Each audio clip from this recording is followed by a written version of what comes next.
지금까지 우리가 살아가면서 상식적으로 맞다고 생각하는 그러한 것들이 사실은 책을 읽거나 공부를 하다 보니 우리가 잘못 알고 있는 그러한 내용들이 많았다는 생각을 하게 됩니다.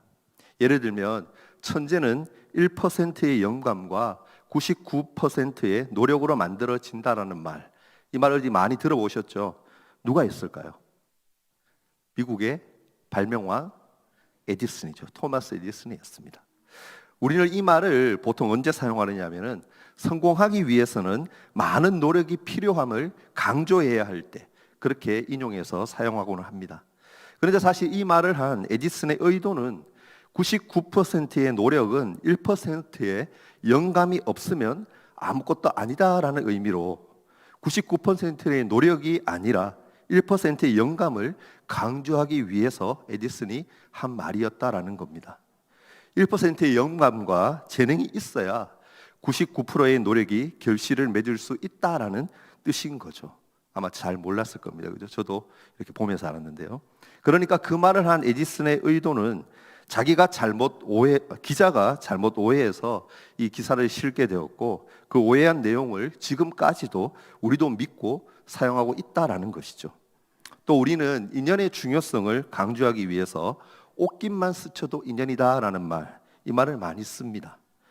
옷깃만 스쳐도 인연이기 때문에 우리가 시간을 공유하고 만나는 모든 만남과 작은 인연들이 귀하다라는 것을 말하고 싶을 때 이 말을 인용하죠. 그런데 여기서 얘기하는 옷깃, 이 옷깃은 어느 부분을 얘기하는지 다 아시죠? 네, 여기 있는 카라죠, 카라. 카라를 얘기합니다. 목 주위의 이 부분을 얘기하는 거죠. 그러면 여기서 이 부분이 스치기 위해서는 그러면 어떻게 해야 할까요? 여러분, 스치기 쉬울까요? 어려울까요? 어렵죠. 예. 그냥 길거리에서, 골목에서, 복도에서 지나치기만 해서는 절대로 스칠 수 없는 것, 바로 이 옷깃입니다. 이 옷깃이 스치기 위해서는 어떻게 해야 되느냐? 최소한 포옹을 해야 돼요. 그리고 서로 안아야 스칠 수 있다라는 겁니다. 그래서 옷깃이 스치는 사이는 그냥 우리가 일상에서 마주 대하는 사람들에게는 적용할 수 없는 말도 안 되는 이야기인 거죠. 노력이 삶에서 대단히 중요하다는 것과 우리가 관계를 맺는 작은 만남들과 인연들이 참으로 귀하다는 것을 아무도 부정할 사람은 아마도 없을 겁니다. 하지만 위에 이 두 가지 격언과 속담은 그런 뜻으로 사용될 수 없는 쉽게 우리가 오해하고 있는 문구 중에 하나다라는 겁니다. 오늘 본문에서도 우리가 지금까지 선입견을 가지고 부정적으로 잘못 생각해 왔던 인물이 등장하고 있습니다. 바로 하갈과 그의 아들인 이스마엘입니다. 하갈과 이 이스마엘은 사실 사레와 이삭에 많이 가려져서 선택받지 못한 그러한 인물로 하나님의 은총에서 멀어진 인물로 우리는 생각합니다. 그러면 정말 하갈이 하나님의 은총에서 멀어진 인물이었는지 오늘 성경에 기록된 말씀들을 통해서 우리가 함께 깨닫고 나누기를 원합니다. 본문에 보면 아브라함의 아내 사레가 자신이 아기를 낳지 못하자 자신의 종이었던 애굽 사람 이 하갈을 남편인 아브라함에게 첩으로 받아들이게 됩니다. 후사를 얻기 위해 하갈을 남편에게 첩으로 주었지만 막상 하갈이 임신을 하자 곤란한 지경에 빠지게 됩니다. 우리나라 조선시대에도 어쩌습니까? 여인이 아이를 낳지 못하는 것이 칠거지약 중에 하나로 소박맞는 이유가 되기도 했죠. 고대 근동 땅에도 아이를 낳지 못하는 것, 그것은 큰 흠이었고 결격 사유가 되었기에 대부분 아내가 한 명이 아니라 일부 다체제였던 그 당시에는 아이를 낳지 못한 여인과 낳은 여인 사이에 많은 분쟁이 되는 이유도 했다라는 겁니다. 그렇게 아이를 가진 하갈이 주인인 사레를 무시하고 멸시하자 사레는 남편 아브라함에게 자신의 신세를 토로합니다. 결국 뭐라고 얘기합니까? 말씀을 읽어서 알겠지만 남편 탓으로 돌렸다라는 거죠. 아브라함을 위해서 첩을 주었더니 이런 멸시를 받는 것이 부당하지 않냐라고 아브라함에게 자신의 억울함을 얘기하고 있다라는 겁니다. 모든 이야기를 들은 이 아브라함이 결국 하갈을 당신의 뜻대로 다 하라는 권리를 주게 되고, 그때부터 다시 상황이 역전이 되어서 그동안 당했던 모멸과 멸시를 갚기 위해 사레가 하갈을 학대하기 시작합니다. 그렇게 사레의 학대를 받다가 견디다 못하고 결국 도망가는 하갈에게 여호와의 사자, 천사가 나타나죠. 그리고 여호와의 이 사자는 하갈을 위로하고 아들을 낳게 될 것인데, 하갈의 씨를 크게 번성하여 그 수가 많아 셀 수 없게 되리다 될 것이다라고 예언을 하게 됩니다. 그러니까 하갈은 여인의 신분으로 여호와의 사자를 만난 첫 번째 인물이 되었다라는 겁니다.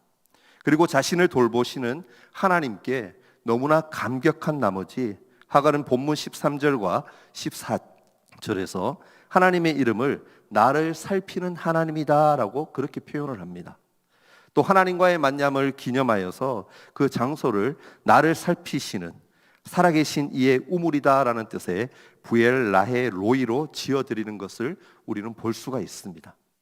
여인과 하나님과의 만남이 이런 식으로 기록되어 있는 것은 하갈이 성경에서 유일합니다. 창세기에 나오는 많은 족장 이야기에서 하나님의 체험과 관련하여 장소의 이름이 새롭게 붙여지는 경우는 오직 족장들에게만 국한되어 있었다라는 거죠. 그러므로 이러한 점들을 다 고려해 보았을 때 창세기의 이 저자는 모세죠.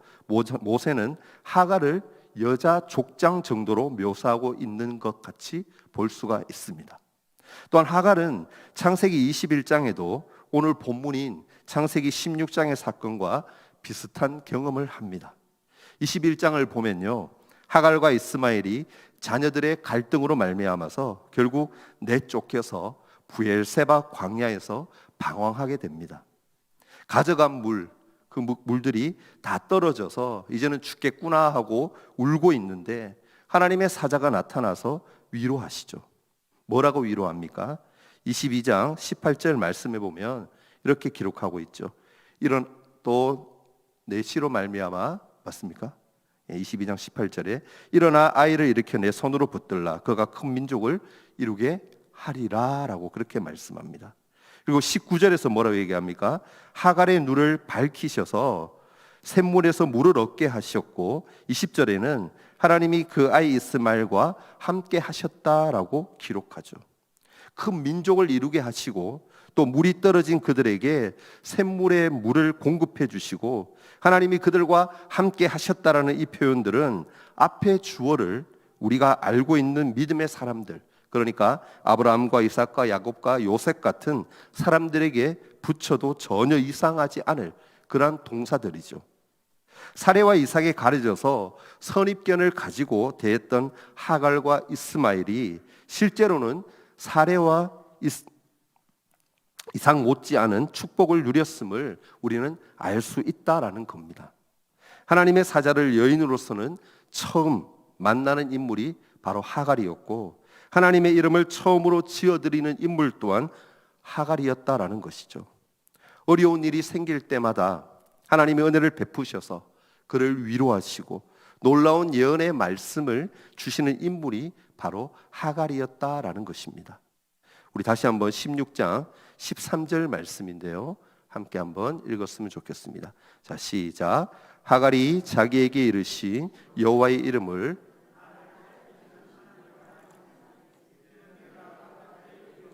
나를 살피시는 하나님을 배웠는고 함이라. 아멘. 하갈은 헐레벌떡 도망치는 자신에게 나타난 여호와의 사자를 만나고 나서 그 하나님의 은혜에 너무나도 감격한 나머지 나를 살피시는 하나님이다라는 여호와의 이름을 지어드립니다. 여기서 우리가 지금 보고 있는 개역 개정 성경 번역에는 살피시는 하나님이라고 번역되어 있지만 2000년 전까지 우리가 보던 개역 한글 성경 버전에는 여호와의 이름을 감찰하시는 하나님으로 표현합니다.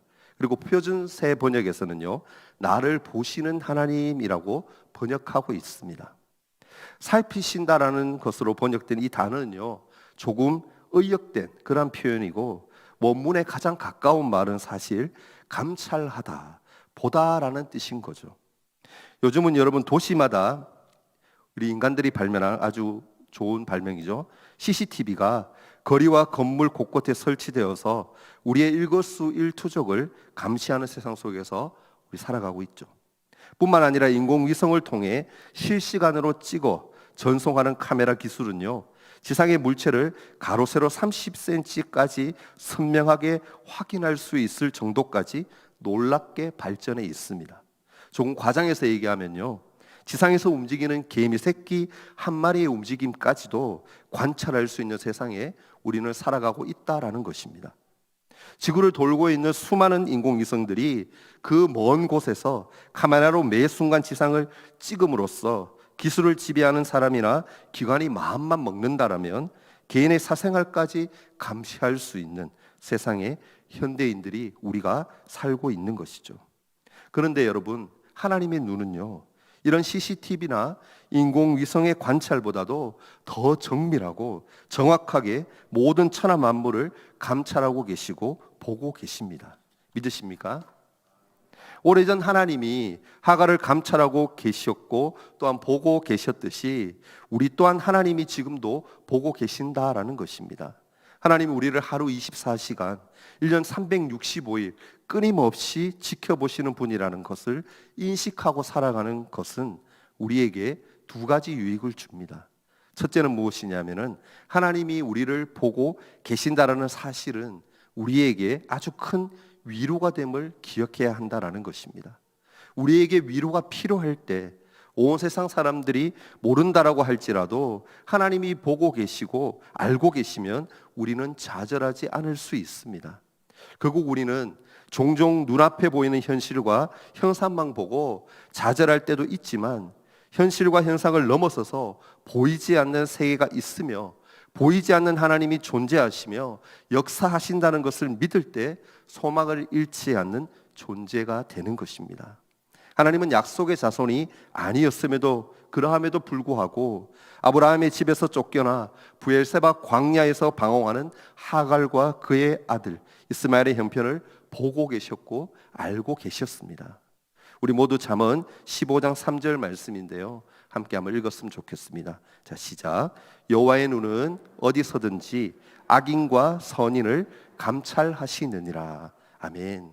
NIV 성경은 방금 읽었던 15장 3절 말씀을요, 하나님의 눈은 어디에나 있다라고 그렇게 번역합니다. 이 말은 하나님이 의인의 삶을 은밀한 중에 보고 계신다라는 표현입니다. 그리고 더 나아가서 고난을 당하는 선인들의 억울함을 반드시 갚아주신다라는 것입니다. 세상에 있는 사람들은 몰라준다고 할지라도 하나님 한 분만은 우리를 보고 계시며 듣고 계신다라는 것입니다. 하나님이 늘 우리를 보고 계신다라는 신지식이 우리에게 주는 두 번째 유익은 무엇이냐면은 죄를 멀리하게 해준다라는 것입니다. 질문 하나 드리겠습니다. 어릴 적부터 교회를 다니던 사람이나 그렇지 않은 아이나 누가 우리를 지켜보고 있고요, 또 모두 알고 있다는 사실을 은연중에 세뇌당해 왔다라는 것 여러분 알고 계십니까? 그 주인공이 누구일까요? 넌센스입니다.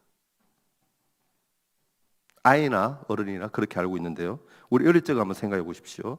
누가 우리를 늘 지켜보고 있고요, 다 알고 있대요. 은연중에 다 세뇌당하고 있었습니다. 우리가 그 주인공이 누구일까요? 바로 겨울 되면 찾아오는 사람이죠. 산타 할아버지죠. 예. 노래 가사 여러분 기억하십니까? 노래 가사 울면 안 돼라는 노래 가사 내용을 보면요, 울면 안 돼, 울면 안 돼. 산타 할아버지는 우는 애들에겐 뭘 안 준다고요? 선물을 안 주신대. 산타 할아버지는 알고 계신데 누가 착한 애인지 나쁜 애인지 오늘 밤에 다녀가신대. 그렇게 얘기합니다. 여러분 이 노래를 들으면 어떻습니까? 우리가 어릴 때 선물을 받기 위해 또 산타가 우리를 보고 있고 다 알고 있다는 그 사실 때문에 눈물을 그치고 그 말을 잘 듣는 척이라도 해야 했지 않습니까? 선물을 준다는 그 사실 하나 때문에 그것을 꼭 받아야 되겠다는 그 일념 하나 때문에 생각 때문에 고작 그 산타가 알고 있다는 사실이 우리의 행동을 돌이키게 만들었다라는 것입니다. 여러분 그렇다면 우리 하나님이 보고 계시고 또 알고 계신다는 사실을 아는 우리라면 어떻게 살아가야 할까요? 그런데 어떻습니까? 안타깝게도 우리는 죄를 범하는 현장에 하나님의 눈이 있고 수치스러운 행동을 할 때에도 하나님이 보고 계시고 그 자리에 함께 계신다는 사실을 인정하고 인식하고 싶어 하지 않습니다. 사실 하나님이 우리의 눈에 보이지 않는다라는 것이 한편으로는 큰 은총일 수 있음을 깨닫게 되죠. 남몰래 죄를 지을 때, 남에게 상처 주는 말을 할 때, 또는 부부싸움을 할 때 에스겔 선지자가 환상 중에 보았던 네 바퀴 둘레에 눈들이 촘촘히 박혀있는 그 모습처럼 하나님의 눈이 전후 좌우에서 수없이 보인다라면 공포심 때문에 온전한 정신을 제대로 유지할 수 있는 사람은 여기 있는 사람 중에 아마 아무도 없을 겁니다. 하나님은요, 에덴 동산에서 죄를 범한 후에 자신의 벌거벗은 것에 대한 수치심이 생긴 아담과 하와에게 가죽옷을 친절히 입혀 주셨습니다. 하나님은 인간들이 정신적인 건강을 유지하면서 살 수 있도록 인간의 눈의 기능에 한계를 부여하셨습니다. 인간의 시야와 시각에 제한이 있다라는 것이 오히려 하나님의 은총인 것이죠. 그러나 하나님의 눈이 보이지 않는다라고 해서 그분이 우리를 보고 계시지 않는다라는 것은 절대로 아닙니다. 계시록 말씀처럼 눈꼭 불꽃 같은 눈으로 우리를 하나하나 보고 계신다라는 것입니다. 오히려 우리는 하나님이 우리를 주목하고 보신다라는 사실을 끊임없이 생각하며 하나님이 미워하시는 것, 싫어하시는 행동, 하나님이 기뻐하지 않으시는 말을 하는 것을 피할 수 있습니다. 여러분, 코람데오라는 말을 우리가 자주 쓰고 또 많이 들어보았을 겁니다. 앞에서라는 코람이라는 이 단어와 하나님이라는 데우스가 합쳐진 말로 하나님 앞에서라는 라틴어죠. 이 말의 의미는요, 시간과 공간의 제약이 없는 하나님 앞에서 우리는 정직하게 살아가야 한다라는 의미입니다. 인간관계처럼 눈을 피해 적당히 죄를 범하고 살아가는 인생이 아니라 모든 것을 꿰뚫어 보시는 전지전능한 존재 앞에서 투명하게 살아가야 함을 말하고 있다라는 겁니다. 우리가 인생에서 어려움을 만날 때 우리의 첫 반응은 도망치는 것이 아니라 먼저 하나님께 나아가야 합니다. 하나님이 우리의 광야에서도 만나주시고 또한 새 힘을 주시면서 우리의 걸음을 반드시 인도해 주실 줄 저는 믿습니다. 만약 하나님의 약속을 받았다면 우리의 시기가 아니라 하나님의 때를 신뢰할 수 있기를 간절히 바랍니다.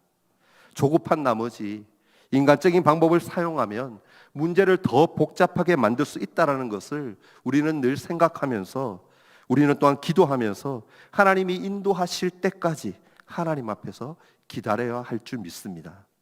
예화 한 가지를 말씀드립니다. 짧은 예화인데요. 한 농부가 있었습니다.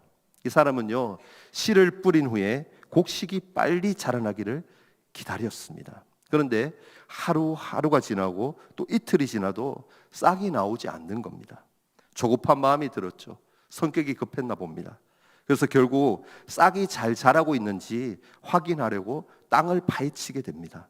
그러나 그 행동은 오히려 뿌리를 손상시키게 되었고 곡식이 제대로 자라지 못하게 만들었다라는 것이죠.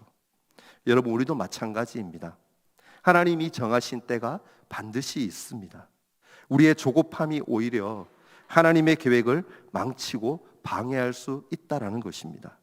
하나님을 신뢰하고 기다리는 것만이 우리의 믿음의 모습이어야 할 줄 저는 믿습니다. 그런 믿음을 소유하는 저와 여러분이 될 수 있기를 간절히 바랍니다. 말씀을 맺겠습니다. 우리는 살아가면서 하나님의 약속을 기다려야 할 때가 있습니다. 그러나 기다림이 길어지면 때때로 조급한 마음이 들고 또 우리의 방법대로 해결하고 싶은 유혹을 받습니다.